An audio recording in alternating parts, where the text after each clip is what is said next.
All right. Welcome back to the Badass Lifter podcast. Today, we're going to be talking about one of the most common struggles for beginner lifters.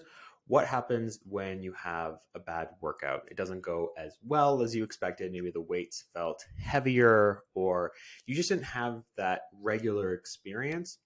Does this mean there's a problem? Does this mean you need to change your program entirely, or does this mean that it's just an off day? We're going to talk about how to figure that out, as well as actual steps you can do to overcome these bad workouts, not let it get to you, and make sure that you still become like the strong, confident lifter that we know you can be. I think we should talk about like why bad workouts happen. And the truth is that there's a lot of reasons. Sometimes it's in your control. Sometimes it's, there was something in life that happened. You didn't get as much sleep. You've been focused on other things in your life. You didn't eat as much that day. And sometimes it's really hard to tell. Like sometimes you just have an off day. And so I don't want a singular bad workout to get to you. Bad workouts happen and are part of the process, but it does not necessarily mean that you're not making progress overall or that the program is bad or that you're doing wrong things. Bad workouts also still count. Even if the weights felt heavier that day, you weren't able to do as many exercises, or you just, things felt harder than they normally do, that workout is still progress towards your long-term goal. So I don't want you to think that like, oh, this was a bad workout, like I might as well have not have exercised at all. That's probably not true. Just because it felt harder that day doesn't mean that it's not helping you in the long run. I remember there was a period of time where I felt like I was having bad workouts regularly. Not that the workouts weren't happening, but the weights just felt heavy. And then, 6 months later, I got like a new personal best on many of my lifts. So even though the workouts felt bad, it didn't mean that they didn't count. It was just kind of like an unfortunate circumstance, but it worked out in the long run. The second thing I want to talk about here is that bad workouts on occasion is fine. Bad workouts almost always is a conversation where, again, like if you have a bad workout, like it doesn't really matter. It might like not be as fun, but it doesn't mean that there's an actual problem. But if you're finding that, let's say you're training 3 days a week, 4 days a week, and 2 to 3 of your workouts every week always feel bad, that could be a sign that your workout program needs changing or that your mindset towards the workout needs changing. Are the workouts right for your training level? Like it could just be that the workouts are too hard for where you are currently. It could be that you're training too often or don't have enough rest in between workouts. Could also be a challenge where sometimes people will do multiple leg days a week and sometimes don't have enough rest in between.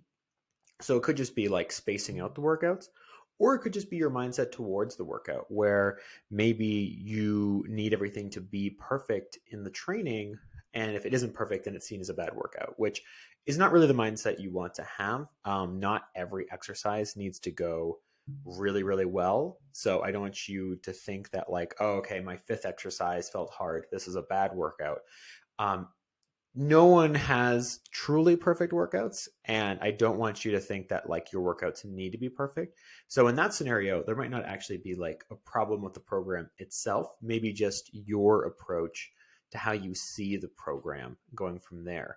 um like I said, like this is a one-off where it like felt off as okay, but if you're finding that half of your workouts always feel bad, there's something there that needs to change, but that's only when there are multiple workouts, not any particular bad workout.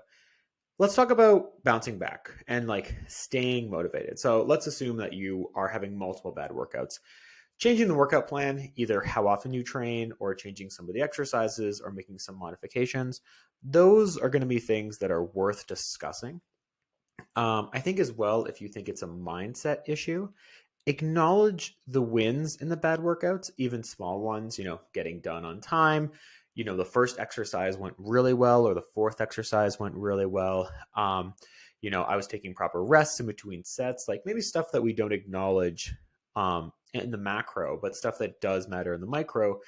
So if it is a mindset thing, you don't have to leave that workout being like, oh, this workout sucked. You can also just be like, oh, but I did these things right.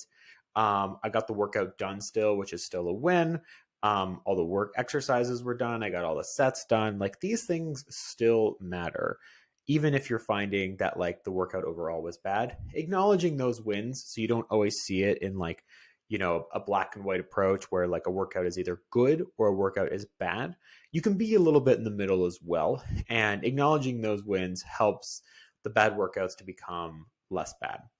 I think the third one is getting some support can help if you find your workouts aren't going well. Again, like a one-off workout, I'm not really too concerned. Like even like if I'm working with someone, I'm not going to tell them like, oh, you had a bad workout, like this is an emergency. Like most of the time it's like, okay, like it happens, like maybe you slept wrong, whatever it might be, but like I'm not super concerned. Um if you have multiple workouts that aren't going well, that could be a sign that like hiring a trainer or hiring at least someone for support could be beneficial if you notice that a lot of your workouts aren't going well. I've had people message me asking like if I am taking coaching, and the answer is yes, I do still have spots. I'll put a link below for like my program. If you're watching this at a later point, if the link is not down there, that means that I'm full, and if the link is up, that means that I'm currently taking on people.